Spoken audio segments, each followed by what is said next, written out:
कहते हैं जिसमें देने की प्रवृत्ति होती है, दान करने की भावना होती है, उसके पास कभी भी किसी भी चीज़ की कमी नहीं रहती। और जिसमें लेने की नीयत होती है, उसके पास कभी भी भरपूरता नहीं होती। हमेशा किसी न किसी चीज़ की कमी की अनुभूति ही उसे होती रहती है। जैसे कि हम आपको एक कहानी सुनाते हैं। एक बार एक भिखारी अपने घर से बाहर भिक्षा मांगने के लिए निकलता है। वो जैसे ही भिक्षा मांगने के लिए निकलता है तो अपनी झोली उठाता है। झोली खाली होती है तो सोचता है कि उसमें कुछ डाल लिया जाए, तो वो कुछ चावल के दाने लेकर के उस झोली में डाल लेता है, क्योंकि अगर झोली भरी रहेगी तो लोग उसे अच्छे से दान करेंगे। ऐसा सोचकर वो झोली में चावल डालकर झोली उठाता है और घर से बाहर निकलता है। जिस रास्ते पर वो जाता है वो रास्ता एकदम सुनसान सा होता है। उसी रास्ते से गुजरते हुए आगे बढ़ता है। सोचता है कि लोग जाग गए होंगे, क्योंकि सूरज निकलने का वक्त हो गया है, तो लोग भिक्षा भी दे देंगे। लेकिन देखता है वो आगे चल के कि जिस रास्ते से गुजर रहा है उसी रास्ते पर एक राजा उधर से घोड़ी पर सवार होकर आ रहे हैं। वो भिखारी बहुत ही खुश होता है, प्रसन्न हो जाता है, क्योंकि जिस राजा से मिलने के लिए वो न जाने कितने बार उसके दर तक गया, लेकिन कभी सैनिकों ने उसे मिलने नहीं दिया, दरबार से ही वापस भेज दिया। आज उसी राजा से उसकी रास्ते में भेंट होगी, वो धनवान बन जाएगा, ऐसा सोचकर बड़ा खुश होता है। लेकिन क्या देखता है कि वो राजा उसके सामने आकर के खड़ा हो जाता है और एक याचक के रूप में होता है। वो उल्टा उसी भिखारी से भिक्षा मांगने लगता है। तो भिखारी सोचता है और राजा से कहता है कि राजन, मैं तो आपसे मांगने वाला हूँ, आप देने वाले हो, मेरे पास कहाँ से आया आपको देने के लिए। तो राजा कहता है आज कुछ भी हो, आज आपको मुझे देना पड़ेगा, क्योंकि आज मेरे राज्य पर संकट आया है, जिसमें ज्योतिषियों ने बताया है कि आप जाकर के भिक्षा मांग कर लेकर आइए। अगर भिक्षा मिलेगी तो आपका राज्य संकट से बच जाएगा।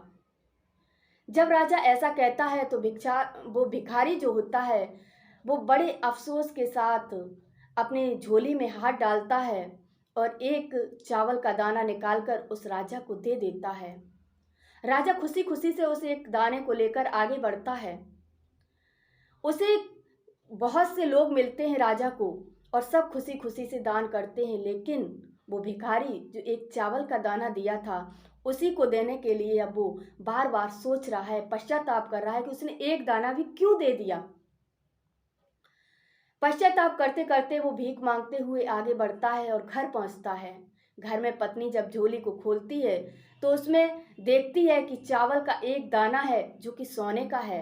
वो खुश होकर आती है और अपने पति से कहती है कि आज तो इसमें एक चावल का दाना सोने का है।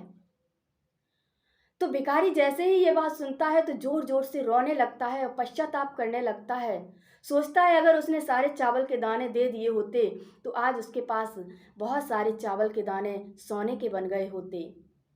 उसने ऐसा क्यों नहीं किया। तो वो फिर अपनी सारी बात पत्नी को बताता है। तो पत्नी कहती है कि आपके कभी देने के लिए हाथ खुले ही नहीं, उठे ही नहीं, तो आप कैसे सारे दाने दे देते। इसीलिए कहते हैं कि दान करने से बढ़ता है, घटता नहीं है। इसलिए हमें दान करना चाहिए, हाथ हमारा दान के लिए खुला होना चाहिए। जब ऐसा पत्नी कहती है तो उसी दिन से वो निश्चय कर लेता है कि आज के बाद वो कभी भी भीख नहीं मांगेगा। फिर वो परिवार के पालन पोषण के लिए वो मेहनत करता है, मजदूरी करता है और उससे पैसा कमाता है। और पैसा कमाने के बाद वो उसमें से कुछ पैसे को दान करता है। और जब वो दान करता है तो उसके घर में धीरे धीरे बरकत होने लगती है। वो और ज़्यादा उसके पास काम आने लगते हैं और धीरे धीरे वो एक व्यापार खोल लेता है और आगे चल के एक सेठ बन जाता है। और सेठ बनने के बाद वो इतना दान करता है फिर कि एक दानी के नाम से जाना जाने लगता है। तो ये कहानी हमें यही शिक्षा देती है कि हमें अपने हाथों को हमेशा दूसरों के ज़रूरत के लिए, दूसरों के सहयोग के लिए आगे बढ़ाना चाहिए, खुला रखना चाहिए। कभी भी मुट्ठी बांध के नहीं रखना चाहिए, क्योंकि जो हमारे पास है आज और उसको अगर हम दान नहीं करते हैं तो वो सिर्फ एक मिट्टी के समान है, जो कि जहाँ का तहाँ ही खत्म हो जाएगा। लेकिन अगर हम किसी की ज़रूरत में सहयोग करते हैं, किसी ज़रूरतमंद को दान करते हैं या कहीं किसी की सहायता करते हैं तो वही हमारे साथ रहता है और वही हमें और भी ज़्यादा आगे बढ़ाता है।